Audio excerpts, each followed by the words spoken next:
Hello friends, welcome to Rashtram institute YouTube channel. Rashtram ಫೋಕಸ್ನಲ್ಲಿ ಇವತ್ತಿನ ಪ್ರಮುಖವಾದಂತಹ ಕರೆಂಟ್ ಅಫೇರ್ಸ್ ಟಾಪಿಕ್ಸ್ಗಳನ್ನು ಡಿಸ್ಕಸ್ ಮಾಡೋಣ. ಗುಲಾಬಿ ಮೀನಕರಿ ಅನ್ನುವ ಈ ಕರಕುಶಲ ಕಲೆ ಈ ಕೆಳಗಿನ ಯಾವ ರಾಜ್ಯದಲ್ಲಿ ಪ್ರಸಿದ್ಧವಾಗಿದೆ ಅಂತ ಪ್ರಶ್ನೆಯನ್ನು ಕೇಳಲಾಗಿತ್ತು. ಆಪ್ಷನ್ಗಳಲ್ಲಿ ಬಿಹಾರ್, ರಾಜಸ್ಥಾನ್, ಗುಜರಾತ್ ಅಥವಾ ಉತ್ತರ ಪ್ರದೇಶ್ ಅಂತ ನೀಡಲಾಗಿತ್ತು. ಸೊ ಸರಿಯಾದ ಉತ್ತರ ಏನು ಅಂತಂದರೆ ಆಪ್ಷನ್ 4, ಉತ್ತರ ಪ್ರದೇಶದಲ್ಲಿ ಪ್ರಸಿದ್ಧವಾದಂತಹ ಈ ಗುಲಾಬಿ ಮೀನಕರಿ ಅನ್ನುವ ಕರಕುಶಲ ಕಲೆಯನ್ನು ಪ್ರಾಕ್ಟೀಸ್ ಮಾಡಲಾಗುತ್ತೆ ಅನ್ನೋದು ಸರಿಯಾದಂಥ ಆನ್ಸರ್ ಆಗುತ್ತೆ. Option 4 is right answer. ಉತ್ತರ ಪ್ರದೇಶದ ಈ ವಾರಣಾಸಿಯ ಬಳಿ ಗೈಘಾಟ್ ಅನ್ನುವ ಸ್ಥಳದಲ್ಲಿ ಈ ಗುಲಾಬಿ ಮೀನಕರಿ ಅನ್ನುವ ಕರಕುಶಲ ವಸ್ತುಗಳ ಒಂದು ವಿಶೇಷವಾದಂತಹ ಕಲಾ ಪ್ರಕಾರವನ್ನು ಪ್ರಾಕ್ಟೀಸ್ ಮಾಡಲಾಗುತ್ತೆ. ಮೂಲವಾಗಿ ಪರ್ಷಿಯಾದಿಂದ ಆಮದು ಮಾಡಿಕೊಳ್ಳಲಾಗಿರುವಂತಹ ಈ ಕಲಾ ಪ್ರಕಾರದಲ್ಲಿ ಈ ಲೋಹದ ವಸ್ತುಗಳ ಮೇಲೆ ವಿವಿಧ ಬಣ್ಣಗಳನ್ನು ಬೆಸೆಯುವುದರ ಮೂಲಕ ಈ ಒಂದು ಇಮೇಜ್ನಲ್ಲಿ ನೋಡ್ಬೋದು ಸುಂದರವಾದಂತಹ ಕಲಾಕೃತಿಗಳನ್ನು ತಯಾರು ಮಾಡಲಾಗುತ್ತೆ ಅಂತ ನಾವು ಅಂಡರ್ಸ್ಟ್ಯಾಂಡ್ ಮಾಡ್ಕೋಬೇಕು. 17ನೇ ಶತಮಾನದಲ್ಲಿ ಮುಘಲ್ ಆಡಳಿತದ ಸಂದರ್ಭದಲ್ಲಿ ಈ ಪರ್ಷಿಯನ್ ಎನಾಮಲಿಸ್ಟ್ಗಳಿಂದ ಅವರನ್ನು ಇಲ್ಲಿ ಕರೆಸಿಕೊಂಡು, ಅಂದರೆ ವಾರಣಾಸಿಯಲ್ಲಿ ಕರೆಸಿಕೊಂಡು ಈ ವಿಶೇಷವಾದಂತಹ ಗುಲಾಬಿ ಮೀನಕರಿ ಅನ್ನುವ ಕರಕುಶಲ ಕಲೆಯನ್ನು ಪ್ರಾರಂಭ ಮಾಡಲಾಗಿತ್ತು.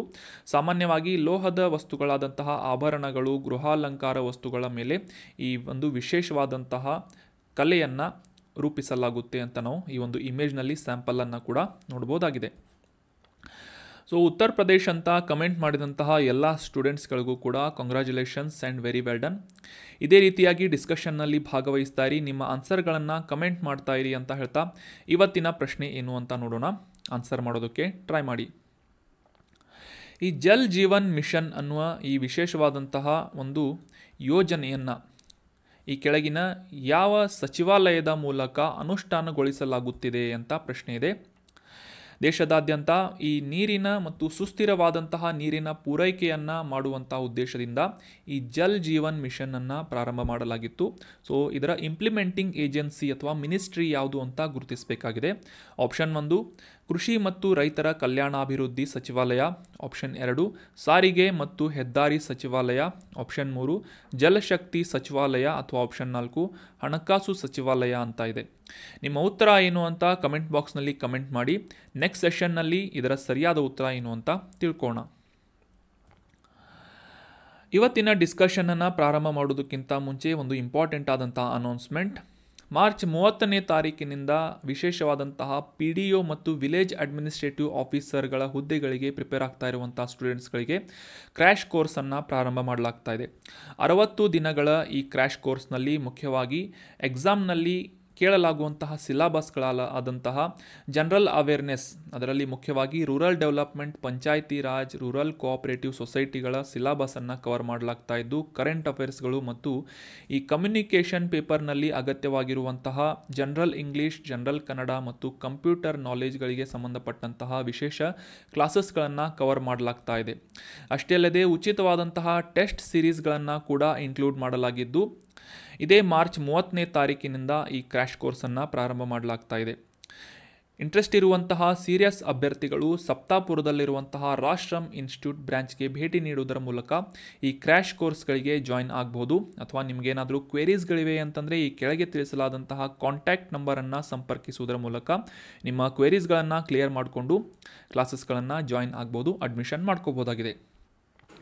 ಇನ್ನು ಇವತ್ತಿನ ಮೊದಲನೇ article national disaster response fund ಬಗ್ಗೆ ಇದೆ. ರಾಷ್ಟ್ರೀಯ ವಿಪತ್ತು ಪ್ರತಿಕ್ರಿಯೆ ನಿಧಿ ಅಂತ ನಾವು ಕನ್ನಡದಲ್ಲಿ ಇದನ್ನು ಅರ್ಥ ಮಾಡ್ಕೋಬಹುದು. ಕಾಂಟೆಕ್ಸ್ಟನ್ನು ಅಂಡರ್ಸ್ಟ್ಯಾಂಡ್ ಮಾಡ್ಕೊಳ್ಳೋದಾದರೆ, ಇತ್ತೀಚೆಗೆ ನಮ್ಮ ಕರ್ನಾಟಕ ಸರ್ಕಾರದಿಂದ ಕೇಂದ್ರ ರಾಷ್ಟ್ರೀಯ ವಿಪತ್ತು ನಿರ್ವಹಣಾ ನಿಧಿಯಿಂದ ಹಣಕಾಸು ನೆರವನ್ನು ರಿಲೀಸ್ ಮಾಡಬೇಕು, ಫಂಡ್ಸ್ಗಳನ್ನು ರಿಲೀಸ್ ಮಾಡಬೇಕು ಅಂತ ಈ ಸುಪ್ರೀಂ ಕೋರ್ಟ್ ಮೂಲಕ ಈ ಕೇಂದ್ರ ಸರ್ಕಾರಕ್ಕೆ ನಿರ್ದೇಶನ ನೀಡಬೇಕು ಅಂತ ಸುಪ್ರೀಂ ಕೋರ್ಟ್ನಲ್ಲಿ ಒಂದು ಅರ್ಜಿಯನ್ನು ಸಲ್ಲಿಸಲಾಗಿತ್ತು ಕರ್ನಾಟಕ ಸರ್ಕಾರದಿಂದ. ಸೊ ಇದೇ ಒಂದು ಕಾಂಟೆಕ್ಸ್ಟನ್ನು ಇಟ್ಕೊಂಡು ನ್ಯಾಷನಲ್ ಡಿಸಾಸ್ಟರ್ ರೆಸ್ಪಾನ್ಸ್ ಫಂಡ್ ಈ ಒಂದು ನಿಧಿಯ ಕುರಿತಾದಂತಹ ಕೆಲವೊಂದಿಷ್ಟು ಇಂಪಾರ್ಟೆಂಟ್ ಆದಂತಹ ಮಾಹಿತಿಗಳನ್ನು ಡಿಸ್ಕಸ್ ಮಾಡೋಣ. ಸೊ ಎಕ್ಸಾಮ್ಗಳಲ್ಲಿ ಈ ರೀತಿಯಾದಂತಹ ಪ್ರಶ್ನೆಗಳನ್ನು ಕೇಳ್ತಾ ಇರ್ತಾರೆ. ಯಾವುದೇ ಒಂದು ಪ್ರಮುಖವಾದಂತಹ ನ್ಯಾಷನಲ್ ಇಂಪಾರ್ಟೆನ್ಸನ್ನು ಹೊಂದಿರುವಂತಹ ಸಂಸ್ಥೆಗಳ ಕುರಿತಾಗಿ ಎಕ್ಸಾಮ್ನಲ್ಲಿ ಪ್ರಶ್ನೆಗಳನ್ನು ಕೇಳ್ತಾ ಇರೋದ್ರಿಂದ ಸೊ ಈ ಸದ್ಯಕ್ಕೆ ಈ ನ್ಯಾಷನಲ್ ಡಿಸಾಸ್ಟರ್ ರೆಸ್ಪಾನ್ಸ್ ಫಂಡ್ ಏನು ಅಂತ ತಿಳಿದುಕೊಳ್ಳೋಕೆ ಟ್ರೈ ಮಾಡೋಣ. 2005ನೇ ಇಸವಿಯಲ್ಲಿ ಜಾರಿಗೊಳಿಸಲಾದಂತಹ ವಿಪತ್ತು ನಿರ್ವಹಣಾ ಕಾಯ್ದೆ ಅಥವಾ ಡಿಸಾಸ್ಟರ್ ಮ್ಯಾನೇಜ್ಮೆಂಟ್ ಆ್ಯಕ್ಟ್, ಈ ಒಂದು ಕಾಯ್ದೆಯ ಅಡಿಯ ಸೆಕ್ಷನ್ 46ರ ಅಡಿಯಲ್ಲಿ ಈ ವಿಪತ್ತು ಪರಿಸ್ಥಿತಿಗಳನ್ನು ಡಿಫೈನ್ ಮಾಡಲಾಗಿದೆ. ಅಂದರೆ ಯಾವ ರೀತಿಯಾದಂತಹ ಈ ಡಿಸಾಸ್ಟರ್ಗಳು ಅಂತ ಗುರುತಿಸ್ಬೋದು ಅಂತ ತಿಳ್ಕೊಳ್ಳೋದಾದರೆ, ವಿಪತ್ತು ಪರಿಸ್ಥಿತಿ ಅಥವಾ ತುರ್ತು ಪರಿಸ್ಥಿತಿಗಳಿಗೆ ಪ್ರತಿಕ್ರಿಯೆಯನ್ನು ನೀಡುವಂತಹ ಉದ್ದೇಶದಿಂದ ಮತ್ತು ಆ ಒಂದು ಸ್ಥಿತಿಯಲ್ಲಿ ಪರಿಹಾರವನ್ನು ಮತ್ತು ಜನರಿಗೆ ಪುನರ್ವಸತಿಯನ್ನು ನೀಡುವಂತಹ ನಿಟ್ಟಿನಲ್ಲಿ ಆಗುವಂತಹ ಖರ್ಚುಗಳನ್ನು ಪೂರೈಸುವಂತಹ ಉದ್ದೇಶದಿಂದ ಕೇಂದ್ರ ಸರ್ಕಾರದ ಈ ಒಂದು ನಿಧಿಯನ್ನು ಪ್ರಾರಂಭ ಮಾಡಲಾಗಿತ್ತು, ಫಂಡ್ಸನ್ನು ಪ್ರಾರಂಭ ಮಾಡಲಾಗಿತ್ತು. ಇದನ್ನು ಕೇಂದ್ರ ಸರ್ಕಾರದಿಂದ ನಿರ್ವಹಣೆ ಮಾಡಲಾಗುತ್ತೆ ಅನ್ನೋದು ಕೂಡ ಇಂಪಾರ್ಟೆಂಟ್ ಆದಂತಹ ಮಾಹಿತಿ ಆಗುತ್ತೆ. ಸೊ ಇದನ್ನು ರಾಷ್ಟ್ರೀಯ ವಿಪತ್ತು ಪ್ರತಿಕ್ರಿಯೆ ನಿಧಿ ಅಂತ ಗುರುತಿಸಲಾಗುತ್ತೆ. ಸೊ ಸದ್ಯಕ್ಕೆ ಯಾವುದೇ ರೀತಿಯಾದಂತಹ ನಾನ್ ಇಂಟ್ರೆಸ್ಟ್ ರಿಸರ್ವ್ ಫಂಡ್ ಆಗಿ ಇದನ್ನು ಕೇಂದ್ರ ಸರ್ಕಾರದಿಂದ ಮೇಂಟೈನ್ ಮಾಡಲಾಗುತ್ತೆ. ಅಂದರೆ ಯಾವುದೇ ರೀತಿಯಾದಂತಹ ಬಡ್ಡಿಯನ್ನು ಹೊಂದಿಲ್ಲದಿರುವಂತಹ ಮೀಸಲು ನಿಧಿಯಾಗಿ ಈ ನ್ಯಾಷನಲ್ ಡಿಸಾಸ್ಟರ್ ರೆಸ್ಪಾನ್ಸ್ ಫಂಡನ್ನು ಮೇಂಟೈನ್ ಮಾಡಲಾಗುತ್ತೆ ಪಬ್ಲಿಕ್ ಅಕೌಂಟ್ನಲ್ಲಿ ಅಂತ ನಾವು ಅಂಡರ್ಸ್ಟ್ಯಾಂಡ್ ಮಾಡ್ಕೋಬೇಕು. ಸಾರ್ವಜನಿಕ ಖಾತೆಯ ಅಡಿಯಲ್ಲಿ ಈ ಒಂದು ಫಂಡ್ಸ್ಗಳನ್ನು, ಸಂಗ್ರಹಿತವಾದಂತಹ ಫಂಡ್ಸ್ಗಳನ್ನು ಮೇಂಟೈನ್ ಮಾಡಲಾಗುತ್ತೆ ಅಂತ ನಾವು ಅಂಡರ್ಸ್ಟ್ಯಾಂಡ್ ಮಾಡ್ಕೋಬೇಕಾಗುತ್ತೆ. ಅದೇ ರೀತಿಯಾಗಿ ತೀವ್ರ ಸ್ವಭಾವದ ಯಾವುದೇ ರೀತಿಯಾದಂತಹ ದುರಂತಗಳು ಸಂಭವಿಸಿದಂತಹ ಸಂದರ್ಭದಲ್ಲಿ ಈ ಸ್ಟೇಟ್ ಡಿಸಾಸ್ಟರ್ ರೆಸ್ಪಾನ್ಸ್ ಫಂಡ್ ಅಂತ ಈ ಒಂದು ನಿಧಿಯನ್ನು ರೂಪಿಸಲಾಗಿರುತ್ತೆ ಅಥವಾ ಸಂಗ್ರಹಿಸಲಾಗಿರುತ್ತೆ. ಸೊ ಈ ಸ್ಟೇಟ್ ಡಿಸಾಸ್ಟರ್ ರಿಲೀಫ್ ಫಂಡ್ ಅಥವಾ ಈ ರೆಸ್ಪಾನ್ಸ್ ಫಂಡ್ ಅಂತ ಏನು ಕರಿತೇವೆ, ರಾಜ್ಯ ವಿಪತ್ತು ಪ್ರತಿಕ್ರಿಯೆ ನಿಧಿ ಅಂತ. ಸೊ ಈ ಒಂದು ನಿಧಿ ಯಾವುದೇ ರೀತಿಯಾದಂತಹ ಕೊರತೆಯನ್ನು ಅನುಭವಿಸಿದಂತಹ ಸಂದರ್ಭದಲ್ಲಿ, ಅಂದರೆ ಖರ್ಚು ಹೆಚ್ಚಾದಂತಹ ಸಂದರ್ಭದಲ್ಲಿ ಆಯಾ ರಾಜ್ಯಗಳು ಈ ರಾಷ್ಟ್ರೀಯ ವಿಪತ್ತು ಪ್ರತಿಕ್ರಿಯೆ ನಿಧಿಯಿಂದ ಹಣವನ್ನು ಪಡೆದುಕೊಂಡು ತಮ್ಮ ಪರಿಹಾರವನ್ನು ಕಂಡುಕೊಳ್ಳುವಂತಹ ನಿಟ್ಟಿನಲ್ಲಿ ಕೆಲಸವನ್ನು ಮಾಡಬೇಕಾಗುತ್ತೆ. ಸೊ ಸದ್ಯಕ್ಕೆ ಇದೇ ಒಂದು ಉದ್ದೇಶದಿಂದ ನಮ್ಮ ಕರ್ನಾಟಕ ಸರ್ಕಾರದಿಂದ ಕೂಡ ಈ national disaster response fund release ಮಾಡಬೇಕು ಅಂತ ಸುಪ್ರೀಂ ಕೋರ್ಟ್ ಮೂಲಕ ಕೇಂದ್ರ ಸರ್ಕಾರಕ್ಕೆ ಅರ್ಜಿಯನ್ನು ಹಾಕಲಾಗಿದೆ ಅಂತ ನಾವು ಕಾಂಟೆಕ್ಸ್ಟನ್ನು ಕೂಡ ಅಂಡರ್ಸ್ಟ್ಯಾಂಡ್ ಮಾಡ್ಕೊಂಡ್ವಿ. ಇನ್ನು ಕೇಂದ್ರ ಸರ್ಕಾರದಿಂದ ಈ ತೀವ್ರ ಸ್ವರೂಪದ ತುರ್ತು ಪರಿಸ್ಥಿತಿಗಳು ಅಂತ ಗುರುತಿಸಲಾದಂತಹ ಈ ಸೈಕ್ಲೋನ್ಗಳ ಪ್ರಭಾವ ಆಗಿರ್ಬೋದು ಅಥವಾ ಚಂಡಮಾರುತಗಳಾಗಿರ್ಬೋದು, ಬರದ ಪರಿಸ್ಥಿತಿ ಆಗಿರ್ಬೋದು, ಭೂಕಂಪಗಳು ಸಂಭವಿಸಿದಂತಹ ಪರಿಸ್ಥಿತಿಗಳಾಗಿರ್ಬೋದು, ಬೆಂಕಿ ಅನಾಹುತಗಳಾಗಿರ್ಬೋದು, ಪ್ರವಾಹ ಪರಿಸ್ಥಿತಿಗಳು, ಸುನಾಮಿಗಳು, ಆಲಿಕಲ್ಲು ಮಳೆ, ಭೂಕುಸಿತ ಅಥವಾ ಲ್ಯಾಂಡ್ ಸ್ಲೈಡ್ ಅಂತ ಕರಿತೇವೆ, ಅವಲಾಂಚಸ್ಗಳು ಅಂದರೆ ಹಿಮಪಾತ ಆಗಿರುವಂತಹ ಪರಿಸ್ಥಿತಿಗಳು, ಕ್ಲೌಡ್ ಬರ್ಸ್ಟ್ ಅಥವಾ ಮೋಡದ ಸ್ಫೋಟ ಆಗುವಂತಹ ಸಂದರ್ಭಗಳು, ವಿಪರೀತವಾದಂತಹ ಪ್ರವಾಹವನ್ನು ಉಂಟು ಮಾಡುವಂತಹ ಕ್ಲೌಡ್ ಬರ್ಸ್ಟ್ ಅಂತ ನಾವು ಕರಿತೇವೆ. ಸೊ ಅದೇ ರೀತಿಯಾಗಿ ತೀವ್ರ ಪ್ರಮಾಣದ ಕೀಟಗಳ ದಾಳಿಯಾಗುವಂತಹ ಪರಿಸ್ಥಿತಿಗಳು, ಶೀತದ ಅಲೆಗಳು, ಕೋಲ್ಡ್ ವೇವ್ಸ್ ಅಂತ ಏನು ಕರಿತೇವೆ ವಿಂಟರ್ನಲ್ಲಿ, ಈ ಶೀತದ ಅಲೆಗಳು ರೂಪವಾಗುವಂತಹ ಒಂದು ಸಂದರ್ಭ ಮತ್ತು ಹಿಮಪಾತ ಆಗುವಂತಹ ಈ ರೀತಿಯಾದಂತಹ ವಿಶೇಷ ತೀವ್ರ ಸ್ವರೂಪದ ಡಿಸಾಸ್ಟರ್ಸ್ಗಳನ್ನು ಅಥವಾ ವಿಪತ್ತುಗಳನ್ನು ತೀವ್ರ ಸ್ವರೂಪದ ವಿಪತ್ತುಗಳು ಅಂತ ಕೇಂದ್ರ ಸರ್ಕಾರದಿಂದ ಗುರುತಿಸಲಾಗಿದೆ. ಸೊ ಆದರೆ ಇಲ್ಲಿ ಕನ್ಸಿಡರ್ ಮಾಡಬೇಕಾದಂತಹ ಇನ್ನೊಂದು ಇಂಪಾರ್ಟೆಂಟ್ ಆದಂತಹ ಮಾಹಿತಿ ಏನು ಅಂತಂದರೆ, ಈ ಮೇಲೆ ತಿಳಿಸಲಾದಂತಹ ಲಿಸ್ಟ್ನಲ್ಲಿ ಯಾವುದೇ ರೀತಿಯಾಗಿ ಆಯಾ ರಾಜ್ಯಗಳಲ್ಲಿ ಸಂಭವಿಸುವಂತಹ ಆಸ್ತಿ ನಷ್ಟಗಳಾಗಿರ್ಬೋದು ಅಥವಾ ಬೆಳೆ ಹಾನಿಗಳು, ಬೆಳೆ ನಷ್ಟ ಆಗಿರ್ಬೋದು, ಇವುಗಳನ್ನು ಈ ನ್ಯಾಷನಲ್ ಡಿಸಾಸ್ಟರ್ ರೆಸ್ಪಾನ್ಸ್ ಫಂಡ್ನಿಂದ ಪೂರೈಕೆ ಮಾಡಲಾಗುವುದಿಲ್ಲ. ಆ ಫಂಡನ್ನು, ನೆರವನ್ನು ನೀಡಲಾಗುವುದಿಲ್ಲ ಈ ಎರಡು ವಿಷಯಗಳಿಗೆ ಅಂತ ನಾವು ಅಂಡರ್ಸ್ಟ್ಯಾಂಡ್ ಮಾಡ್ಕೋಬೇಕು. ಫಾರ್ ಎಕ್ಸಾಂಪಲ್, ಈ ಬೆಳೆ ನಷ್ಟ ಆದಂತಹ ಸಂದರ್ಭದಲ್ಲಿ ಈ ಇನ್ಶೂರೆನ್ಸ್ಗಳನ್ನು, ಬೆಳೆ ವಿಮಾಗಳನ್ನು ಕೂಡ ಸ್ಥಾಪಿಸಲಾಗಿರುತ್ತೆ. ಈ ಫಸಲ್ ಬಿಮಾ ಯೋಜನಾ ಅಂತ ನಾವು ಓದಿರ್ಬೋದು, ಫಸಲ್ ಬಿಮಾ ಯೋಜನಾ ಅಂತ. ಸೊ ಈ ರೀತಿಯಾದಂತಹ ಇನ್ಶೂರೆನ್ಸನ್ನು, ವಿಮಾ ಸೌಲಭ್ಯವನ್ನು ಒದಗಿಸುವಂತಹ ನಿಟ್ಟಿನಲ್ಲೂ ಕೂಡ ಸಾಕಷ್ಟು ಇತರ ಯೋಜನೆಗಳು ಕೂಡ ಇವೆ. ಸೊ ಹೀಗಾಗಿ ಈ ಆಸ್ತಿ ನಷ್ಟ ಅಥವಾ ಬೆಳೆ ನಷ್ಟ ಆದಂತಹ ಸಂದರ್ಭದಲ್ಲಿ ನ್ಯಾಷನಲ್ ಡಿಸಾಸ್ಟರ್ ರೆಸ್ಪಾನ್ಸ್ ಫಂಡ್ನಿಂದ ನಿಧಿಯನ್ನು ಪೂರೈಕೆ ಮಾಡಲಾಗುವುದಿಲ್ಲ ಅಂತ ನಾವು ಅಂಡರ್ಸ್ಟ್ಯಾಂಡ್ ಮಾಡ್ಕೋಬೇಕಾಗುತ್ತೆ. ಸೊ ಆದರೆ ಈ ಮೇಲೆ ತಿಳಿಸಲಾದಂತಹ ಕೆಲವೊಂದಿಷ್ಟು ತುರ್ತು ಪರಿಸ್ಥಿತಿಗಳಲ್ಲಿ ಪರಿಹಾರವನ್ನು ಒದಗಿಸುವಂತಹ ನಿಟ್ಟಿನಲ್ಲಿ ಮತ್ತು ಜನರಿಗೆ ಪುನರ್ವಸತಿಯನ್ನು ನೀಡುವಂತಹ ಉದ್ದೇಶದಿಂದ ಈ ನ್ಯಾಷನಲ್ ಡಿಸಾಸ್ಟರ್ ರೆಸ್ಪಾನ್ಸ್ ಫಂಡ್ ಏನಿದೆ ಕಾರ್ಯವನ್ನು ನಿರ್ವಹಿಸುತ್ತದೆ. ಕೇಂದ್ರ ಸರ್ಕಾರದಿಂದ ಈ ಒಂದು ರಿಸರ್ವ್ ಫಂಡನ್ನು ಮೇಂಟೈನ್ ಮಾಡಲಾಗುತ್ತೆ ಅಂತ ನಾವು ಅಂಡರ್ಸ್ಟ್ಯಾಂಡ್ ಮಾಡ್ಕೊಂಡ್ವಿ. ಅದೇ ರೀತಿಯಾಗಿ ಈ ನ್ಯಾಷನಲ್ ಡಿಸಾಸ್ಟರ್ ಮ್ಯಾನೇಜ್ಮೆಂಟ್ ಅಥಾರಿಟಿ ಕುರಿತಾದಂತಹ ಕೆಲವೊಂದಿಷ್ಟು ಇಂಪಾರ್ಟೆಂಟ್ ಆದಂತಹ ಮಾಹಿತಿಗಳನ್ನು ಕೂಡ ಅಂಡರ್ಸ್ಟ್ಯಾಂಡ್ ಮಾಡ್ಕೋಣ. ಕೇಂದ್ರ ಸರ್ಕಾರದ ಈ ಒಂದು ರಾಷ್ಟ್ರೀಯ ವಿಪತ್ತು ನಿರ್ವಹಣಾ ಪ್ರಾಧಿಕಾರದ ಈ ಒಂದು ಸಂಸ್ಥೆಯ ಬಗ್ಗೆ ಕೂಡ ಅಂಡರ್ಸ್ಟ್ಯಾಂಡ್ ಮಾಡ್ಕೊಳ್ಳೋದಕ್ಕೆ ಟ್ರೈ ಮಾಡೋಣ. ಸೊ ಇಲ್ಲಿಯವರೆಗೂ ಈ ಒಂದು ಫಂಡ್ಸ್ ಬಗ್ಗೆ ಡಿಸ್ಕಸ್ ಮಾಡಿದ್ವಿ. ಅದೇ ರೀತಿಯಾಗಿ ಅದನ್ನು ಅನುಷ್ಠಾನಗೊಳಿಸುವಂತಹ ನಿಟ್ಟಿನಲ್ಲಿ ಕಾರ್ಯನಿರ್ವಹಿಸುವಂತಹ ಈ ಪ್ರಾಧಿಕಾರದ ಬಗ್ಗೆ ತಿಳ್ಕೊಳ್ಳೋಕ್ಕೆ ಟ್ರೈ ಮಾಡೋಣ. ಆಗಲೇ ತಿಳಿಸಿದ ಹಾಗೆ 2005ನೇ ಇಸವಿಯಲ್ಲಿ ಜಾರಿಗೊಂಡಂತಹ ಡಿಸಾಸ್ಟರ್ ಮ್ಯಾನೇಜ್ಮೆಂಟ್ ಆ್ಯಕ್ಟ್ನ ಅಡಿಯಲ್ಲಿ ಈ ವಿಪತ್ತು ನಿರ್ವಹಣಾ ಪ್ರಾಧಿಕಾರವನ್ನು ಸ್ಥಾಪನೆ ಮಾಡಲಾಗುತ್ತೆ. ದೇಶದಾದ್ಯಂತ ಯಾವುದೇ ರೀತಿಯಾದಂತಹ ವಿಪತ್ತುಗಳು ಸಂಭವಿಸಿದಂತಹ ಸಂದರ್ಭದಲ್ಲಿ ಸಮಯೋಚಿತವಾದಂತಹ ಮತ್ತು ಪರಿಣಾಮಕಾರಿಯಾದಂತಹ ಪ್ರತಿಕ್ರಿಯೆಯನ್ನು ಯಾವ ರೀತಿಯಾಗಿ ನೀಡಬೇಕು ಅಂತ ಅದನ್ನು ಎನ್ಶೋರ್ ಮಾಡುವಂತಹ ನಿಟ್ಟಿನಲ್ಲಿ ಮತ್ತು ಈ ವಿಪತ್ತು ನಿರ್ವಹಣೆಗೆ ಸಂಬಂಧಪಟ್ಟಂತೆ ದೇಶದಾದ್ಯಂತ ನೀತಿಗಳನ್ನು ರೂಪಿಸಲು, ಯೋಜನೆಗಳನ್ನು ರೂಪಿಸಲು ಮತ್ತು ಒಂದು ನಿರ್ದಿಷ್ಟವಾದಂತಹ ಮಾರ್ಗಸೂಚಿಗಳನ್ನು, ಗೈಡ್ಲೈನ್ಸ್ಗಳನ್ನು ಹಾಕುವಂತಹ ನಿಟ್ಟಿನಲ್ಲಿ ಕಾರ್ಯನಿರ್ವಹಿಸ್ತಾ ಇರುವಂತಹ ಜವಾಬ್ದಾರಿಯನ್ನು ಈ ನ್ಯಾಷನಲ್ ಡಿಸಾಸ್ಟರ್ ಮ್ಯಾನೇಜ್ಮೆಂಟ್ ಅಥಾರಿಟಿ ಏನಿದೆ ನಿರ್ವಹಿಸ್ತಾ ಇದೆ ಅಂತ ನಾವು ಅಂಡರ್ಸ್ಟ್ಯಾಂಡ್ ಮಾಡ್ಕೋಬೇಕು. ಸೊ ಅದಕ್ಕಿಂತ ಇಂಪಾರ್ಟೆಂಟ್ ಆದಂತಹ ಮಾಹಿತಿ, examination point of view important ಆದಂತಹ ಮಾಹಿತಿ ಏನು ಅಂತಂದರೆ, ಈ ರಾಷ್ಟ್ರೀಯ ವಿಪತ್ತು ನಿರ್ವಹಣಾ ಪ್ರಾಧಿಕಾರದ ಅಧ್ಯಕ್ಷತೆಯನ್ನು ಯಾರು ವಹಿಸಿರ್ತಾರೆ ಅಂತ ಪ್ರಶ್ನೆ ಏನಾದರೂ ಬಂದರೆ ಸರಿಯಾದ ಉತ್ತರ ಪ್ರಧಾನಮಂತ್ರಿಗಳು. Prime minister of India will be the chairperson of national disaster management authority ಅಂತ ನೀವೆಲ್ಲ ನೋಟ್ ಮಾಡಿ ಇಟ್ಕೋಬೇಕು.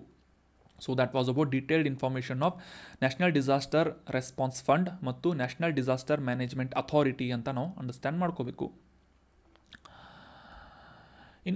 ಇನ್ನು ಮುಂದಿನ ಆರ್ಟಿಕಲ್ ಎನ್ವೈರ್ಮೆಂಟ್ ರಿಲೇಟ್ ಆದಂತಹ ಒಂದು ಇಂಪಾರ್ಟೆಂಟ್ ಆದಂತಹ ಆರ್ಟಿಕಲ್ ಆಗಿದೆ. ಕಾಂಟೆಕ್ಸ್ಟನ್ನು ಅಂಡರ್ಸ್ಟ್ಯಾಂಡ್ ಮಾಡ್ಕೊಳ್ಳೋದಾದರೆ, ಇತ್ತೀಚೆಗೆ ಈ ಎತ್ತೂರ್ ನಗರಂ ಅನ್ನುವ ವೈಲ್ಡ್ ಲೈಫ್ ಸ್ಯಾಂಕ್ಚುರಿ, ವನ್ಯಜೀವಿ ಅಭಯಾರಣ್ಯ ನ್ಯೂಸ್ನಲ್ಲಿತ್ತು. ವೈಲ್ಡ್ ಲೈಫ್ ಸ್ಯಾಂಕ್ಚುರಿ ಅಂತ ನಾವು ಅಂಡರ್ಸ್ಟ್ಯಾಂಡ್ ಮಾಡ್ಕೋತೇವೆ. ಎತ್ತೂರ್ ನಗರಂ ಅನ್ನುವ ವೈಲ್ಡ್ ಲೈಫ್ ಸ್ಯಾಂಕ್ಚುರಿ ನ್ಯೂಸ್ನಲ್ಲಿತ್ತು. ಕಾಂಟೆಕ್ಸ್ಟನ್ನು ಅಂಡರ್ಸ್ಟ್ಯಾಂಡ್ ಮಾಡ್ಕೊಳ್ಳೋದಾದರೆ, ಇತ್ತೀಚೆಗೆ ತೆಲಂಗಾಣ ರಾಜ್ಯದಲ್ಲಿರುವಂತಹ ಈ ಎತ್ತೂರ್ ನಗರಂ ವನ್ಯಜೀವಿ ಅಭಯಾರಣ್ಯದಲ್ಲಿ ಕಾಡ್ಗಿಚ್ಚು ಕಾಣಿಸಿಕೊಂಡಿತ್ತು ಅಂತ ನ್ಯೂಸ್ನಲ್ಲಿ ಪಬ್ಲಿಷ್ ಆಗಿತ್ತು. ಸೊ ಹೀಗಾಗಿ ಈ ಎತ್ತೂರ್ ನಗರಂ ವನ್ಯಜೀವಿ ಅಭಯಾರಣ್ಯದ ಕುರಿತಾದಂತಹ examination point of view important ಆಗುವಂತಹ ವಿಷಯಗಳನ್ನು, ಟಾಪಿಕ್ಸ್ಗಳನ್ನು ಅಥವಾ ಪಾಯಿಂಟ್ಸ್ಗಳನ್ನು ಡಿಸ್ಕಸ್ ಮಾಡೋಕ್ಕೆ ಟ್ರೈ ಮಾಡೋಣ. ಸ್ಪೆಸಿಫಿಕ್ ಆಗಿ ಇದರ ಪ್ರಮುಖವಾದಂತಹ ಭಾಗ ತೆಲಂಗಾಣ ರಾಜ್ಯದಲ್ಲಿದ್ದರೂ ಕೂಡ ಈ ಎತ್ತೂರ್ ನಗರ ವನ್ಯಜೀವಿ ಅಭಯಾರಣ್ಯ ತನ್ನ ಗಡಿಗಳನ್ನು ಮಹಾರಾಷ್ಟ್ರ ಮತ್ತು ಛತ್ತೀಸ್ಗಢ ರಾಜ್ಯಗಳೊಂದಿಗೆ ಶೇರ್ ಮಾಡುತ್ತದೆ. ದಯಂ ವಾಗು ಅನ್ನುವ ಪ್ರಮುಖವಾದಂತಹ ನದಿ ಈ ಅಭಯಾರಣ್ಯವನ್ನು 2 ಭಾಗಗಳಾಗಿ ವಿಭಾಗಿಸುತ್ತದೆ, ಪ್ರತ್ಯೇಕಿಸುತ್ತದೆ ಅಂತ ನಾವು ಅಂಡರ್ಸ್ಟ್ಯಾಂಡ್ ಮಾಡ್ಕೋಬೇಕು. ಸೊ ಅದೇ ರೀತಿಯಾಗಿ ಎತ್ತೂರ್ ನಗರಂ ವನ್ಯಜೀವಿ ಅಭಯಾರಣ್ಯದಲ್ಲಿ ಈ ದಯಂ ವಾಗು ಮತ್ತು ಗೋದಾವರಿ ನದಿಗಳು ಕೂಡ ಹಾಯ್ದು ಹೋಗುತ್ತವೆ ಅಂತ ಕೂಡ ನಾವು ಅಂಡರ್ಸ್ಟ್ಯಾಂಡ್ ಮಾಡ್ಕೋಬೇಕಾಗುತ್ತೆ. ಸೊ ಇದಕ್ಕಿಂತ ಇಂಪಾರ್ಟೆಂಟ್ ಆದಂತಹ ಮಾಹಿತಿ ಏನು ಅಂತಂದರೆ, ಈ ಪಾಯಿಂಟನ್ನು ನೀವು ಆರ್ಟ್ ಆ್ಯಂಡ್ ಕಲ್ಚರ್ ಅಥವಾ ಕಲೆ ಮತ್ತು ಸಂಸ್ಕೃತಿಗೆ ಸಂಬಂಧಪಟ್ಟಂತೆ ರಿಲೇಟ್ ಮಾಡ್ಕೋಬೋದು. ಇಲ್ಲಿ ಎತ್ತೂರ್ ನಗರಂ ವನ್ಯಜೀವಿ ಅಭಯಾರಣ್ಯದಲ್ಲಿ ಅಂದರೆ ತೆಲಂಗಾಣ ರಾಜ್ಯದಲ್ಲಿ 2 ವರ್ಷಗಳಿಗೊಮ್ಮೆ ಆಚರಣೆ ಮಾಡುವಂತಹ ಏಷ್ಯಾದಲ್ಲಿ ಅತಿ ದೊಡ್ಡ ಬುಡಕಟ್ಟು ಸಮುದಾಯದ ಜಾತ್ರೆಗಳಲ್ಲಿ ಒಂದಾದಂತಹ ಈ ಕೋಯಾ ಬುಡಕಟ್ಟು ಜನಾಂಗದಿಂದ ಆಚರಿಸುವಂತಹ ಒಂದು ಪ್ರಸಿದ್ಧವಾದಂತಹ ಜಾತ್ರೆ ಮೇದಾರಾಮ್ ಜಾತ್ರೆ ಅಂತ ಗುರುತಿಸಿಕೊಳ್ಳುತ್ತೆ, ಅಥವಾ ಇದನ್ನು ವಿಶೇಷವಾಗಿ ಸಮ್ಮಕ್ಕ ಸಾರಕ್ಕ ಜಾತ್ರೆ ಅಂತ ಕೂಡ ತೆಲಂಗಾಣದಲ್ಲಿ ಈ ಒಂದು ಬುಡಕಟ್ಟು ಸಮುದಾಯದವರಿಂದ ಇದನ್ನು ಆಚರಣೆ ಮಾಡಲಾಗುತ್ತೆ ಜಾತ್ರೆಯನ್ನು ಅಂತ ನಾವು ಅಂಡರ್ಸ್ಟ್ಯಾಂಡ್ ಮಾಡ್ಕೋಬೇಕು. ಈ ಸಮ್ಮಕ್ಕ ಸಾರಕ್ಕ ಅಂತ ಹೆಸರು ಬರಲು ಕಾರಣ ಏನು ಅಂತಂದರೆ, 13ನೇ ಶತಮಾನದಲ್ಲಿ ಈ ತೆಲಂಗಾಣ ಪ್ರದೇಶವನ್ನು ಕಾಕತೀಯ ಡೈನಾಸ್ಟಿಯಿಂದ ಆಳಲಾಗ್ತಾ ಇತ್ತು. ಸೊ ಆ ಒಂದು ಸಂದರ್ಭದಲ್ಲಿ ಈ ಕಾಕತೀಯ ರಾಜರಿಂದ ಈ ಕಾಡು ಪ್ರದೇಶದಲ್ಲಿ ವಾಸಿಸ್ತಾ ಇದ್ದಂತಹ ಕೋಯಾ ಬುಡಕಟ್ಟು ಸಮುದಾಯದವರ ಮೇಲೆ ಹೆಚ್ಚಿನ ಪ್ರಮಾಣದ ತೆರಿಗೆಯನ್ನು ವಿಧಿಸಲಾಗುತ್ತೆ. ಆ ಒಂದು ತೆರಿಗೆ ವಿಧಿಸಿದಂತಹ ಕ್ರಮಕ್ಕೆ ವಿರುದ್ಧವಾಗಿ ಈ ಕೋಯಾ ಬುಡಕಟ್ಟು ಸಮುದಾಯದ ಜನರನ್ನು ನೇತೃತ್ವವನ್ನು ವಹಿಸಿಕೊಂಡು ಸಮ್ಮಕ್ಕ ಮತ್ತು ಸಾರಕ್ಕ ಅವರು ನೇತೃತ್ವವನ್ನು ವಹಿಸಿಕೊಂಡು ಆ ಒಂದು ತೆರಿಗೆಯ ವಿರುದ್ಧ ಹೋರಾಟವನ್ನು ಮಾಡ್ತಾರೆ. ಅದೇ ಒಂದು ಸಂದರ್ಭದಲ್ಲಿ ಅಥವಾ ಹೋರಾಟದಲ್ಲಿ ಇವರು ಮಡಿದು ಹೋಗ್ತಾರೆ ಅಥವಾ ಸಾವನ್ನು ಅಪ್ತಾರೆ ಅಂತ ಇವರ ಒಂದು ಗೌರವಾರ್ಥವಾಗಿ ಈ ಕೋಯಾ ಬುಡಕಟ್ಟು ಸಮುದಾಯದವರಿಂದ ಪ್ರತಿ 2 ವರ್ಷಗಳಿಗೊಮ್ಮೆ ಈ ಮೇದಾರಾಮ್ ಜಾತ್ರೆ ಅಥವಾ ಸಮ್ಮಕ್ಕ ಸಾರಕ್ಕ ಜಾತ್ರೆ ಅಂತ ತೆಲಂಗಾಣದಲ್ಲಿ ಆಚರಣೆ ಮಾಡಲಾಗುತ್ತೆ. ಸ್ಪೆಸಿಫಿಕ್ ಆಗಿ ಈ ಎತ್ತೂರ್ ನಾಗರಂ ಅನ್ನುವ ವನ್ಯಜೀವಿ ಅಭಯಾರಣ್ಯದಲ್ಲಿ ಅಂತ ನಾವು ಇದರ ಹಿಸ್ಟ್ರಿಯನ್ನು ಕೂಡ ಅಂಡರ್ಸ್ಟ್ಯಾಂಡ್ ಮಾಡ್ಕೋಬೋದು. ಇನ್ನು ಇಲ್ಲಿ ಕಂಡುಬರುವಂತಹ ವಿಶೇಷವಾದಂತಹ ಸಸ್ಯವರ್ಗವನ್ನು ನೋಡೋದಾದರೆ ಸಾಮಾನ್ಯವಾಗಿ ಉಷ್ಣವಲಯದ ಶುಷ್ಕ ಎಲೆ ಉದುರುವಂತಹ ಕಾಡುಗಳಲ್ಲಿ ಬೆಳೆಯುವಂತಹ ಮರಗಳನ್ನು ನಾವು ಇಲ್ಲಿ ಕಾಣಬಹುದು. ಮಾಯ್ಸ್ಟ್ ಡೆಸಿಡ್ಯೂಯಸ್ ಫಾರೆಸ್ಟ್ನಲ್ಲಿ ಬೆಳೆಯುವಂತಹ ಸಸ್ಯವರ್ಗವನ್ನು ಇಲ್ಲಿ ಕಾಣಬಹುದಾಗಿದ್ದು, ವಿಶೇಷವಾಗಿ ತೇಗ, ಟೀಕ್ ವುಡ್ ಆಗಿರ್ಬೋದು ಅಥವಾ ಬಿದಿರ ಆಗಿರ್ಬೋದು, ಬ್ಯಾಂಬೂ ಆಗಿರ್ಬೋದು, ಮಧುಕ ಆಗಿರ್ಬೋದು, ಟರ್ಮಿನೇಲಿಯಾ ಈ ರೀತಿಯಾದಂತಹ ಪ್ರಮುಖವಾದಂತಹ ಮರಗಳು ಈ ಒಂದು ಯತ್ತೂರ್ ನಗರಂ ವನ್ಯಜೀವಿ ಅಭಯಾರಣ್ಯದಲ್ಲಿ ಬೆಳೆಯುವುದನ್ನು ನಾವು ಕಾಣಬಹುದಾಗಿದೆ. ಸೊ ಅದೇ ರೀತಿಯಾಗಿ ಇಲ್ಲಿ ಕಂಡುಬರುವಂತಹ ಪ್ರಮುಖ ಕೀಸ್ಟೋನ್ ಪ್ರಜಾತಿಯ ಪ್ರಾಣಿಗಳು ಯಾವುವು ಅಂತಂದರೆ ಭಾರತೀಯ ಗೌರ್ ಅಂತಂದರೆ ಕಾಡೆಮ್ಮೆ ಅಥವಾ ಕಾಡು ಕೋಣಕ್ಕೆ ಕಂಪೇರ್ ಮಾಡಬಲ್ಲಂತಹ ವಿಶೇಷವಾದಂತಹ ಸಂರಕ್ಷಿತ ಪ್ರಜಾತಿಯಾಗಿರುವಂತಹ ಭಾರತೀಯ ಗೌರ್ ಅನ್ನು ಇಲ್ಲಿ ಕಾಣಬಹುದು. ಮತ್ತು ಜೈಂಟ್ ಸ್ಕ್ವಿರಲ್ ಅಥವಾ ದೈತ್ಯ ಅಳಿಲುಗಳನ್ನು ಕೂಡ ಈ ಯತ್ತೂರ್ ನಗರಂ ವನ್ಯಜೀವಿ ಅಭಯಾರಣ್ಯದಲ್ಲಿ ನಾವು ಕಾಣಬಹುದಾಗಿದೆ. So that was about detailed information of Eturnagaram ವನ್ಯಜೀವಿ ಅಭಯಾರಣ್ಯ ಅಥವಾ wild life sanctuary which is situated in Telangana. ಇನ್ನು ಮುಂದಿನ ಆರ್ಟಿಕಲ್ ನೇತ್ರಾವತಿ ನದಿಯ ಕುರಿತಾದಂತಹ ಒಂದು ಇಂಪಾರ್ಟೆಂಟ್ ಆದಂತಹ ಮಾಹಿತಿಯಾಗಿದೆ. ಕಾಂಟೆಕ್ಸ್ಟನ್ನು ಅಂಡರ್ಸ್ಟ್ಯಾಂಡ್ ಮಾಡ್ಕೊಳ್ಳೋದಾದರೆ ಈ ನೇತ್ರಾವತಿ ನದಿಗೆ ಅಂದರೆ ಈ ಮಂಗಳೂರಿನ ಪ್ರದೇಶದಲ್ಲಿ ಈ ವಾಟರ್ ಫ್ರಂಟ್ ವಾಯುವಿಹಾರವನ್ನು ನಿರ್ಮಾಣ ಮಾಡುವಂತಹ ನಿಟ್ಟಿನಲ್ಲಿ ಕೆಲವೊಂದಿಷ್ಟು ಕ್ರಮಗಳನ್ನು ಕೈಗೊಳ್ಳಲಾಗ್ತಾ ಇದೆ. ಆದರೆ ಇದರಿಂದ ಪರಿಸರಕ್ಕೆ ಹಾನಿಯುಂಟಾಗುವಂತಹ ಸಾಧ್ಯತೆ ಇದೆ ಅಂತ ಈ ಒಂದು ಕೇಸನ್ನು ನ್ಯಾಷನಲ್ ಗ್ರೀನ್ ಟ್ರಿಬ್ಯುನಲ್ ಪರಿಶೀಲನೆ ಮಾಡ್ತಾ ಇದೆ. ಅಂದರೆ ಕೇಂದ್ರದ ಅಥವಾ ರಾಷ್ಟ್ರೀಯ ಹಸಿರು ನ್ಯಾಯಮಂಡಳಿಯ ಮೂಲಕ ಈ ಒಂದು ನಿಟ್ಟಿನಲ್ಲಿ ಈ ಒಂದು ಅಭಿವೃದ್ಧಿ ಯೋಜನೆ ಕುರಿತಾಗಿ ಪರಿಶೀಲನೆಯನ್ನು ನಡೆಸಿ ಜಜ್ಮೆಂಟನ್ನು ನೀಡುವಂತಹ ಒಂದು ನಿಟ್ಟಿನಲ್ಲಿ ಕೆಲಸಗಳು ನಡೀತಾ ಇವೆ, ಕ್ರಮಗಳನ್ನು ಕೈಗೊಳ್ಳಲಾಗ್ತಾ ಇದೆ ಅಂತ ಆ ನ್ಯೂಸ್ನಲ್ಲಿ ಪಬ್ಲಿಷ್ ಆಗಿತ್ತು. ಸೊ ಹೀಗಾಗಿ ಈ ನೇತ್ರಾವತಿ ನದಿ ನ್ಯೂಸ್ನಲ್ಲಿರುವುದರಿಂದ ಇದಕ್ಕೆ ಸಂಬಂಧಪಟ್ಟಂತಹ ಕೆಲವೊಂದಿಷ್ಟು ವಿಶೇಷ ಮಾಹಿತಿಗಳನ್ನು ಈ ಆರ್ಟಿಕಲ್ನಲ್ಲಿ ಡಿಸ್ಕಸ್ ಮಾಡೋಕ್ಕೆ ಟ್ರೈ ಮಾಡೋಣ.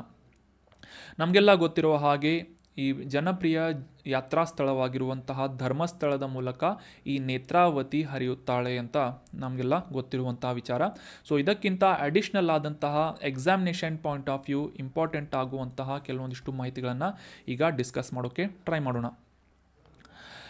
ಈ ನೇತ್ರಾವತಿ ನದಿಯ ಮೂಲವನ್ನು ತಿಳ್ಕೊಳ್ಳೋದಾದರೆ ಅಂದರೆ ಇದರ ಒರಿಜಿನ್ ಸ್ಥಳವನ್ನು ಅಂಡರ್ಸ್ಟ್ಯಾಂಡ್ ಮಾಡ್ಕೊಳ್ಳೋದಾದರೆ ಕರ್ನಾಟಕದ ಚಿಕ್ಕಮಗಳೂರು ಜಿಲ್ಲೆಯಲ್ಲಿ ಈ ಯಲ್ಲನೇರು ಘಟ್ಟಗಳ ಪ್ರದೇಶದಲ್ಲಿ, ಕುದುರೆಮುಖ ಶ್ರೇಣಿಯ ಯಲ್ಲನೇರು ಘಟ್ಟಗಳ ಪ್ರದೇಶದಲ್ಲಿ ಬಾಂಗ್ರಾ ಬಾಳಿಕೆ ಅನ್ನುವ ಒಂದು ಅರಣ್ಯ ಪ್ರದೇಶದಲ್ಲಿ, ಕಣಿವೆ ಪ್ರದೇಶದಲ್ಲಿ ಅಂದರೆ ಸ್ಪೆಸಿಫಿಕ್ ಆಗಿ ಈ ಪಶ್ಚಿಮ ಘಟ್ಟಗಳಲ್ಲಿ ಈ ನೇತ್ರಾವತಿ ನದಿ ಹುಟ್ಟುವುದನ್ನು ನಾವು ಗುರುತಿಸಬಹುದಾಗುತ್ತೆ.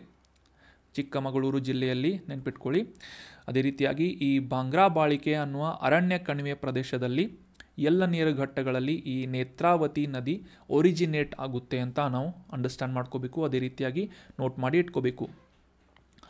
ಮುಂದೆ ಈ ಉಪ್ಪಿನಂಗಡಿ ಅನ್ನುವ ಸ್ಥಳದಲ್ಲಿ ಈ ನೇತ್ರಾವತಿ ನದಿಯ ಎಡದಂಡೆಯ ಉಪನದಿಯಾಗಿರುವಂತಹ ಕುಮಾರಧಾರಾ ನದಿಯೊಂದಿಗೆ ಈ ನದಿ ವಿಲೀನವಾಗುತ್ತೆ.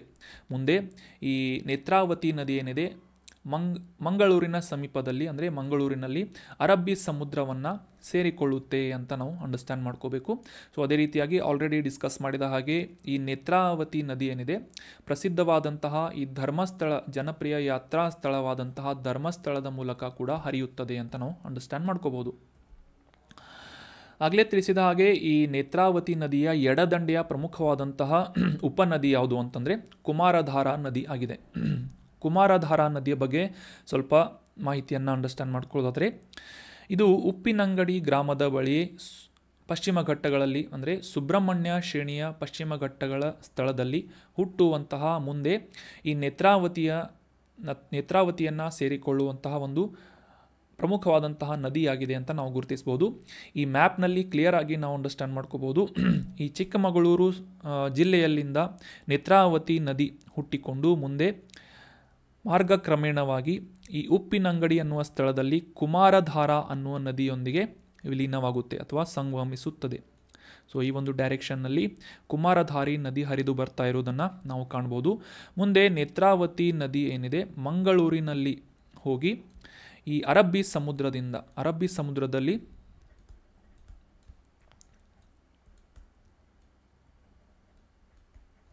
ಅರಬ್ಬಿ ಸಮುದ್ರದಲ್ಲಿ ಸೇರಿಕೊಳ್ಳುವಂತಹ ಒಂದು ನದಿ ನೇತ್ರಾವತಿ ನದಿ ಅಂತ ಗುರುತಿಸ್ಬೋದು. ಸೊ ಈ ಒಂದು ಮಂಗಳೂರಿನ ಸಮೀಪದಲ್ಲಿ ಈ ನೇತ್ರಾವತಿ ನದಿಗೆ ಕೆಲವೊಂದಿಷ್ಟು ಡೆವಲಪ್ಮೆಂಟ್ ಅಭಿವೃದ್ಧಿ ಕಾರ್ಯಕ್ರಮಗಳನ್ನು ಅಥವಾ ಅಭಿವೃದ್ಧಿ ಯೋಜನೆಗಳನ್ನು ಕೈಗೊಳ್ಳುವಂತಹ ನಿಟ್ಟಿನಲ್ಲಿ ಕೆಲವೊಂದಿಷ್ಟು ಪ್ರಾಜೆಕ್ಟ್ಸ್ಗಳನ್ನು ನಡೆಸಲಾಗ್ತಾ ಇದೆ. ಸೊ ಇದರಿಂದ ಆ ಒಂದು ಪ್ರದೇಶದಲ್ಲಿರುವಂತಹ ಜೀವಿಗಳಿಗೆ ಅಥವಾ ಪರಿಸರಕ್ಕೆ ಹಾನಿ ಉಂಟಾಗುವಂತಹ ಸಾಧ್ಯತೆ ಇರಬಹುದು ಅಂತ ನ್ಯಾಷನಲ್ ಗ್ರೀನ್ ಟ್ರಿಬ್ಯುನಲ್ ಮೂಲಕ ಈ ಒಂದು ಕೇಸನ್ನು ಕೈಗೊಳ್ಳಲಾಗಿದೆ ಅಂತ ನಾವು ಅಂಡರ್ಸ್ಟ್ಯಾಂಡ್ ಮಾಡ್ಕೋಬೇಕು. ಸೊ ಅದೇ ರೀತಿಯಾಗಿ ನಿಮಗೆಲ್ಲ ಒಂದು ಹೋಮ್ವರ್ಕ್ ಏನು ಅಂತಂದರೆ ನ್ಯಾಷನಲ್ ಗ್ರೀನ್ ಟ್ರಿಬ್ಯುನಲ್ ಕುರಿತಾದಂತಹ ಕೆಲವೊಂದಿಷ್ಟು ಬೇಸಿಕ್ ಇನ್ಫಾರ್ಮೇಷನ್ಗಳನ್ನು ಅಂಡರ್ಸ್ಟ್ಯಾಂಡ್ ಮಾಡ್ಕೊಳ್ಳಿ. ಫಾರ್ ಎಕ್ಸಾಂಪಲ್ ಇದರ ಮುಖ್ಯ ಕಚೇರಿಯಲ್ಲಿದೆ ಮತ್ತು ಇದರ ಪ್ರಮುಖವಾದಂತಹ ಮ್ಯಾಂಡೇಟ್ಸ್ಗಳು ಏನು, ಯಾವ ಒಂದು ವರ್ಷದಲ್ಲಿ ಯಾವ ಒಂದು ಆ್ಯಕ್ಟ್ನ ಅಡಿಯಲ್ಲಿ ಈ ನ್ಯಾಷನಲ್ ಗ್ರೀನ್ ಟ್ರಿಬ್ಯುನಲನ್ನು ಸ್ಥಾಪನೆ ಮಾಡಲಾಯಿತು. ಸೊ ಈ ಎಲ್ಲ ವಿಷಯಗಳನ್ನು ಕಂಪಲ್ಸರಿಯಾಗಿ ನೋಟ್ ಮಾಡ್ಕೊಳ್ಳಿ, ಇದರ ಬಗ್ಗೆ ಅಂಡರ್ಸ್ಟ್ಯಾಂಡ್ ಮಾಡ್ಕೊಳ್ಳಿ, ರೀಡ್ ಮಾಡಿ ಅಂತ ಹೇಳ್ತಾ ಇದು ಹೋಮ್ವರ್ಕ್ ಆಗಿದೆ ನಿಮಗೆ. ಮುಂದಿನ ಆರ್ಟಿಕಲ್ ಏನು ಅಂತ ನೋಡೋಣ. ಇತ್ತೀಚೆಗೆ ನ್ಯಾಷನಲ್ ಇನ್ವೆಸ್ಟಿಗೇಷನ್ ಏಜೆನ್ಸಿ ಅಥವಾ NIA ಅನ್ನುವ ಸಂಸ್ಥೆಯ ಮುಖ್ಯಸ್ಥರನ್ನು ನೇಮಕ ಮಾಡಲಾಯಿತು. ಅದೇ ರೀತಿಯಾಗಿ national disaster response force NDRF ಈ ಒಂದು ಪಡೆಯ ಮುಖ್ಯಸ್ಥರನ್ನು ಕೂಡ ನೇಮಕ ಮಾಡಲಾಯಿತು ಅಂತ ನ್ಯೂಸ್ನಲ್ಲಿ ಪಬ್ಲಿಷ್ ಆಗಿತ್ತು. ಸೊ ಇದರ ಕುರಿತಾದಂತಹ ಕೆಲವೊಂದಿಷ್ಟು ಬೇಸಿಕ್ ಅಂಡರ್ಸ್ಟ್ಯಾಂಡಿಂಗನ್ನು ಮಾಡ್ಕೋಣ. ಇತ್ತೀಚೆಗೆ ಹಿರಿಯ IPS ಅಧಿಕಾರಿಯಾಗಿರುವಂತಹ ಸದಾನಂದ ವಸಂತ್ ಅವರನ್ನು ರಾಷ್ಟ್ರೀಯ ತನಿಖಾ ದಳ ಅಥವಾ ನ್ಯಾಷನಲ್ ಇನ್ವೆಸ್ಟಿಗೇಷನ್ ಏಜೆನ್ಸಿಯ ನೂತನ ಮಹಾನಿರ್ದೇಶಕರನ್ನಾಗಿ ನೇಮಕ ಮಾಡಲಾಗಿದೆ ಅಂತ ನ್ಯೂಸ್ನಲ್ಲಿ ಪಬ್ಲಿಷ್ ಆಗಿತ್ತು.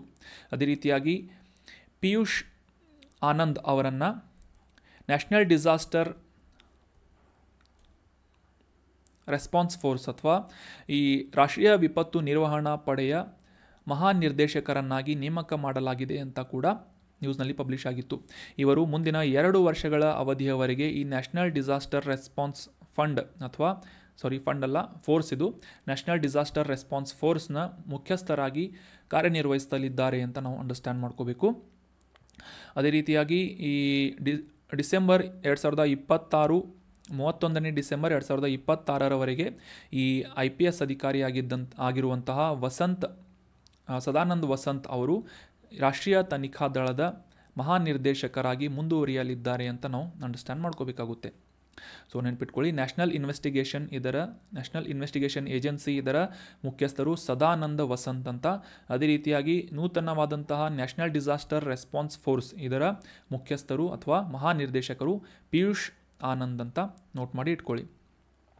ಇನ್ನು ಈ 2 ಸಂಸ್ಥೆಗಳ ಕುರಿತಾದಂತಹ ಕೆಲವೊಂದಿಷ್ಟು ಬೇಸಿಕ್ ಅಂಡರ್ಸ್ಟ್ಯಾಂಡಿಂಗನ್ನು ಮಾಡ್ಕೊಳ್ಳೋದಾದರೆ 2008ನೇ ಇಸವಿಯಲ್ಲಿ ಮಹಾರಾಷ್ಟ್ರದ ಈ ಮುಂಬೈನ ತಾಜ್ ಹೋಟೆಲ್ನ ಮೇಲೆ ಉಗ್ರವಾದಿಗಳಿಂದ ಅಟ್ಯಾಕ್ ಮಾಡಲಾಗಿತ್ತು.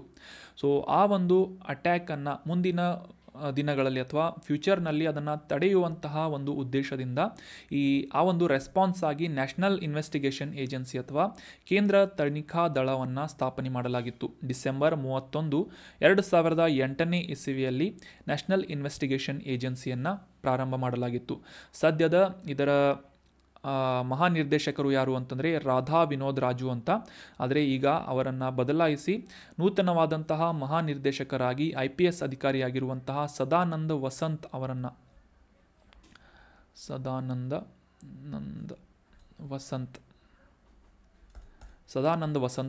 ನೂತನವಾದಂತಹ ಮಹಾನಿರ್ದೇಶಕರನ್ನಾಗಿ ನೇಮಕ ಮಾಡಲಾಗಿದೆ. ಮತ್ತು ಇದರ ಮುಖ್ಯ ಕಚೇರಿ ಇರುವುದು ನ್ಯೂ ಡೆಲ್ಲಿಯಲ್ಲಿ 2008ರಲ್ಲಿ ಇದರ ಸ್ಥಾಪನೆಯಾಗಿತ್ತು ಅಂತ ನಾವು ಅಂಡರ್ಸ್ಟ್ಯಾಂಡ್ ಮಾಡ್ಕೋಬೇಕು. ಇನ್ನು ಇದರ ಮುಖ್ಯವಾದಂತಹ ಜವಾಬ್ದಾರಿಗಳು ಏನು ಅಂತಂದರೆ, ಇದು ಒಂದು ವಿಶೇಷವಾದಂತಹ ಕೌಂಟರ್ ಟೆರರಿಸಮ್ ಲಾ ಎನ್ಫೋರ್ಸ್ಮೆಂಟ್ ಏಜೆನ್ಸಿಯಾಗಿ ಭಾರತದಲ್ಲಿ ಕಾರ್ಯನಿರ್ವಹಿಸ್ತಾ ಇದೆ ಅಂತ ನಾವು ಅಂಡರ್ಸ್ಟ್ಯಾಂಡ್ ಮಾಡ್ಕೋಬೇಕು. ಉಗ್ರವಾದವನ್ನು ತಡೆಯುವಂತಹ ನಿಟ್ಟಿನಲ್ಲಿ ಒಂದು ಪ್ರಿಕಾಷನರಿ ಏಜೆನ್ಸಿಯಾಗಿ ಈ ನ್ಯಾಷನಲ್ ಇನ್ವೆಸ್ಟಿಗೇಷನ್ ಏಜೆನ್ಸಿ ಕಾರ್ಯವನ್ನು ನಿರ್ವಹಿಸ್ತಾ ಇದೆ. ಸದ್ಯಕ್ಕೆ ಕೇಂದ್ರ ಗೃಹ ಸಚಿವಾಲಯದ ಅಡಿಯಲ್ಲಿ ಈ ಒಂದು ಸಂಸ್ಥೆ ಕಾರ್ಯವನ್ನು ನಿರ್ವಹಿಸ್ತಾ ಇದೆ ಅಂತ ನಾವು ಅಂಡರ್ಸ್ಟ್ಯಾಂಡ್ ಮಾಡ್ಕೋಬೇಕಾಗುತ್ತೆ. ಅದೇ ರೀತಿಯಾಗಿ ಈ ನ್ಯಾಷನಲ್ ಡಿಸಾಸ್ಟರ್ ರೆಸ್ಪಾನ್ಸ್ ಫೋರ್ಸ್ ಈ ಕೇಂದ್ರದ ವಿಪತ್ತು ನಿರ್ವಹಣಾ ಪಡೆಯ ನೂತನವಾದಂತಹ ಮಹಾನಿರ್ದೇಶಕರನ್ನು ಕೂಡ ಆಯ್ಕೆ ಮಾಡಲಾಗಿದೆ ಅಂತ ಅಂಡರ್ಸ್ಟ್ಯಾಂಡ್ ಮಾಡ್ಕೊಂಡ್ವಿ. 2005ನೇ ಇಸವಿಯಲ್ಲಿ ಡಿಸಾಸ್ಟರ್ ಮ್ಯಾನೇಜ್ಮೆಂಟ್ ಆ್ಯಕ್ಟ್, ಆಗಲೇ ನಾವು ಡಿಸ್ಕಸ್ ಮಾಡಿದ್ವಿ ಡಿಸಾಸ್ಟರ್ ಮ್ಯಾನೇಜ್ಮೆಂಟ್ ಆ್ಯಕ್ಟ್ ಅಂತ, ಈ ವಿಪತ್ತು ನಿರ್ವಹಣಾ ಕಾಯ್ದೆಯ ಅಡಿಯಲ್ಲಿ ಈ ಒಂದು ನ್ಯಾಷನಲ್ ಡಿಸಾಸ್ಟರ್ ರೆಸ್ಪಾನ್ಸ್ ಫೋರ್ಸನ್ನು 2006ನೇ ಇಸವಿಯಲ್ಲಿ ಸ್ಥಾಪನೆ ಮಾಡಲಾಗುತ್ತೆ. ಸದ್ಯದ ಇದರ ಮುಖ್ಯ ಮಹಾನಿರ್ದೇಶಕರು ಯಾರು ಅಂತಂದರೆ ಶ್ರೀ ಪಿಯೂಷ್ ಆನಂದ್ ಅಂತ IPS ಅಧಿಕಾರಿಯವರು. 2006ನೇ ಇಸವಿಯಲ್ಲಿ ನ್ಯಾಷನಲ್ ಡಿಸಾಸ್ಟರ್ ರೆಸ್ಪಾನ್ಸ್ ಫೋರ್ಸನ್ನು ಪ್ರಾರಂಭ ಮಾಡಲಾಗಿತ್ತು. ಮುಖ್ಯವಾಗಿ ದೇಶದಾದ್ಯಂತ ಯಾವುದೇ ರೀತಿಯಾದಂತಹ ತೀವ್ರತರವಾದಂತಹ ವಿಪತ್ತುಗಳಿಗೆ ಪರಿಹಾರವನ್ನು ನೀಡುವಂತಹ ನಿಟ್ಟಿನಲ್ಲಿ ಈ ಒಂದು ಸಿಬ್ಬಂದಿ ಮುಖ್ಯವಾಗಿ ಕೆಲಸವನ್ನು ಮಾಡ್ತಾರೆ ಅಂತ ನಾವು ಅಂಡರ್ಸ್ಟ್ಯಾಂಡ್ ಮಾಡ್ಕೋಬಹುದು. So that was all about today's articles friends. ಈಗ ಡಿಸ್ಕಸ್ ಮಾಡಲಾದಂತಹ ಆರ್ಟಿಕಲ್ಸ್ಗಳ ಮೇಲಿನ ಕೆಲವೊಂದಿಷ್ಟು ಪ್ರಮುಖವಾದಂತಹ ಪ್ರಶ್ನೆಗಳನ್ನು ರಿವೈಸ್ ಮಾಡೋಣ ರ್ಯಾಪಿಡ್ ರಿವಿಷನ್ ಸೆಷನ್ನಲ್ಲಿ. ಸೊ ಇವತ್ತಿನ ಮೊದಲನೇ ರಿವಿಷನ್ ಪ್ರಶ್ನೆ ಏನು ಅಂತಂದರೆ, ರಾಷ್ಟ್ರೀಯ ವಿಪತ್ತು ನಿರ್ವಹಣಾ ಪ್ರಾಧಿಕಾರ ನ್ಯಾಷನಲ್ ಡಿಸಾಸ್ಟರ್ ಮ್ಯಾನೇಜ್ಮೆಂಟ್ ಅಥಾರಿಟಿ ಇದರ ಅಧ್ಯಕ್ಷತೆಯನ್ನು ಯಾರು ವಹಿಸಿರುತ್ತಾರೆ ಅಂತ ಪ್ರಶ್ನೆ ಇದೆ. ಆಪ್ಷನ್ 1 ಕೇಂದ್ರ ಗೃಹ ಸಚಿವರು, ಆಪ್ಷನ್ 2 ಪ್ರಧಾನಮಂತ್ರಿಗಳು, ಆಪ್ಷನ್ 3 ರಾಷ್ಟ್ರಪತಿಗಳು ಅಥವಾ ಆಪ್ಷನ್ 4 ಕೇಂದ್ರ ರಕ್ಷಣಾ ಮಂತ್ರಿಗಳು ಅಂತ ಇದೆ. ಆಗಲೇ ಡಿಸ್ಕಸ್ ಮಾಡಿದ್ವಿ. ಸರಿಯಾದ ಉತ್ತರ ಏನು ಅಂತಂದರೆ ನಮ್ಮ ಭಾರತದ ಪ್ರಧಾನಮಂತ್ರಿಯವರು ಈ ರಾಷ್ಟ್ರೀಯ ವಿಪತ್ತು ನಿರ್ವಹಣಾ ಪ್ರಾಧಿಕಾರದ ಅಧ್ಯಕ್ಷತೆಯನ್ನು ವಹಿಸಿರುತ್ತಾರೆ ಅನ್ನೋದು ಇಂಪಾರ್ಟೆಂಟ್ ಆದಂತಹ ಮಾಹಿತಿಯಾಗುತ್ತೆ, ನೋಟ್ ಮಾಡಿ ಇಟ್ಕೊಳ್ಳಿ. ಅದೇ ರೀತಿಯಾಗಿ ನಮ್ಮ ರಾಜ್ಯದ ವಿಪತ್ತು ನಿರ್ವಹಣಾ ಪ್ರಾಧಿಕಾರದ ಅಧ್ಯಕ್ಷರನ್ನು ಸ್ಟೇಟ್ ಡಿಸಾಸ್ಟರ್ ಮ್ಯಾನೇಜ್ಮೆಂಟ್ ಅಥಾರಿಟಿಯ ಅಧ್ಯಕ್ಷತೆಯನ್ನು ಆಯಾ ರಾಜ್ಯಗಳ ಚೀಫ್ ಮಿನಿಸ್ಟರ್ಸ್ ಅಥವಾ ಮುಖ್ಯಮಂತ್ರಿಗಳು ಅಧ್ಯಕ್ಷತೆಯನ್ನು ವಹಿಸಿರುತ್ತಾರೆ ಅನ್ನೋದು ಕೂಡ ಇಂಪಾರ್ಟೆಂಟ್ ಆದಂಥ ಮಾಹಿತಿಯಾಗುತ್ತೆ. ಕೇಂದ್ರದಲ್ಲಿ ಪ್ರಧಾನಮಂತ್ರಿಗಳು, ರಾಜ್ಯದಲ್ಲಿ ಆಯಾ ರಾಜ್ಯದ ಮುಖ್ಯಮಂತ್ರಿಗಳು ಅಂತ ನೋಟ್ ಮಾಡಿ ಇಟ್ಕೊಳ್ಳಿ. ಸೊ ಇದರ ಬಗ್ಗೆ ಆಲ್ರೆಡಿ ಡಿಸ್ಕಸ್ ಮಾಡಿದ್ವಿ. 2005ನೇ ಇಸವಿಯಲ್ಲಿ ನ್ಯಾಷನಲ್ ಡಿಸಾಸ್ಟರ್ ಮ್ಯಾನೇಜ್ಮೆಂಟ್ ಅಥಾರಿಟಿನ ಸ್ಥಾಪನೆ ಮಾಡಲಾಗುತ್ತೆ. ದೇಶದಾದ್ಯಂತ ವಿಪತ್ತುಗಳಿಗೆ ಸಮಯೋಚಿತವಾದಂತಹ ಮತ್ತು ಪರಿಣಾಮಕಾರಿಯಾಗಿ ಪ್ರತಿಕ್ರಿಯೆಯನ್ನು ನೀಡುವಂತಹ ನಿಟ್ಟಿನಲ್ಲಿ ಒಂದು ನಿರ್ದಿಷ್ಟವಾದಂತಹ ನೀತಿಗಳನ್ನು ರೂಪಿಸುವುದು, ಯೋಜನೆಗಳನ್ನು ರೂಪಿಸುವುದು ಮತ್ತು ನಿರ್ದಿಷ್ಟವಾದಂತಹ ಗೈಡ್ಲೈನ್ಸ್ಗಳನ್ನು ಹಾಕುವಂತಹ ನಿಟ್ಟಿನಲ್ಲಿ ಜವಾಬ್ದಾರಿಯನ್ನು ವಹಿಸಿರುವಂತಹ ಈ ಒಂದು ಸಂಸ್ಥೆಯ ಅಧ್ಯಕ್ಷರಾಗಿ ಪ್ರಧಾನಮಂತ್ರಿಗಳು ಕಾರ್ಯವನ್ನು ನಿರ್ವಹಿಸ್ತಾರೆ ಅಂತ ನಾವು ಅಂಡರ್ಸ್ಟ್ಯಾಂಡ್ ಮಾಡ್ಕೋಬೋದು.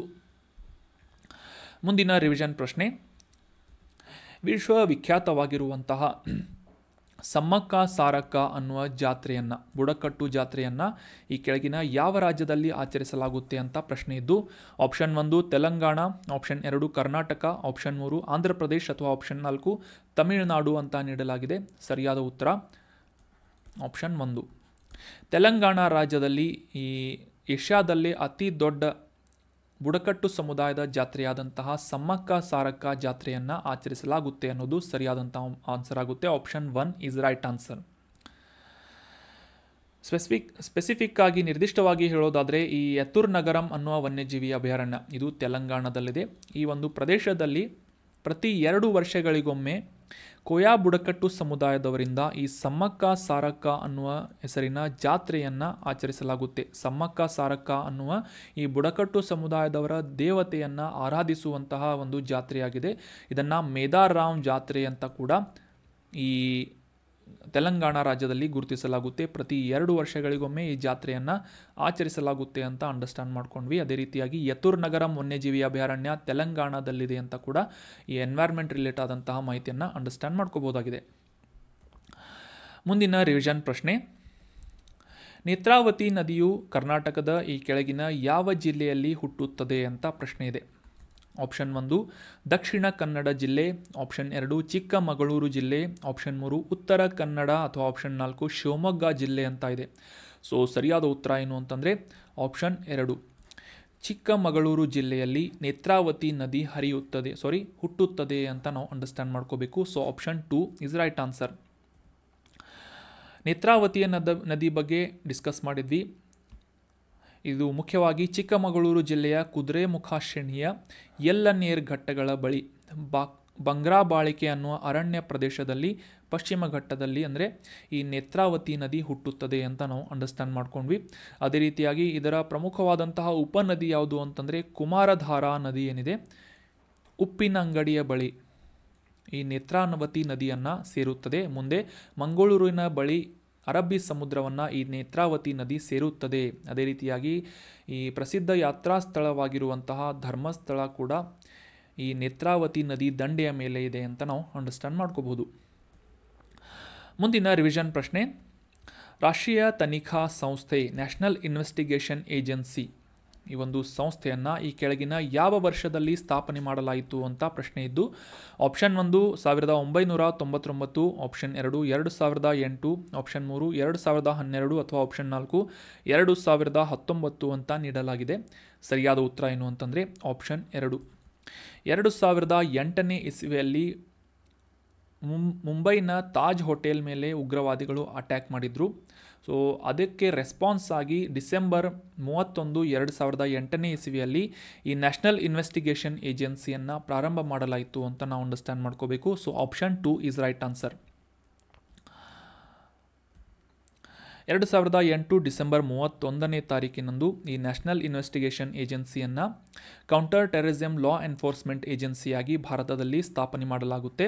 ಮಿನಿಸ್ಟ್ರಿ ಆಫ್ ಹೋಮ್ ಅಫೇರ್ಸ್ ಇದರ ಅಡಿಯಲ್ಲಿ ಈ ನ್ಯಾಷನಲ್ ಇನ್ವೆಸ್ಟಿಗೇಷನ್ ಏಜೆನ್ಸಿ ಕಾರ್ಯವನ್ನು ನಿರ್ವಹಿಸ್ತಾ ಇದೆ ಮತ್ತು ಈಗ ನೂತನವಾದಂತಹ ಮಹಾನಿರ್ದೇಶಕರನ್ನು ಆಯ್ಕೆ ಮಾಡಲಾಯಿತು.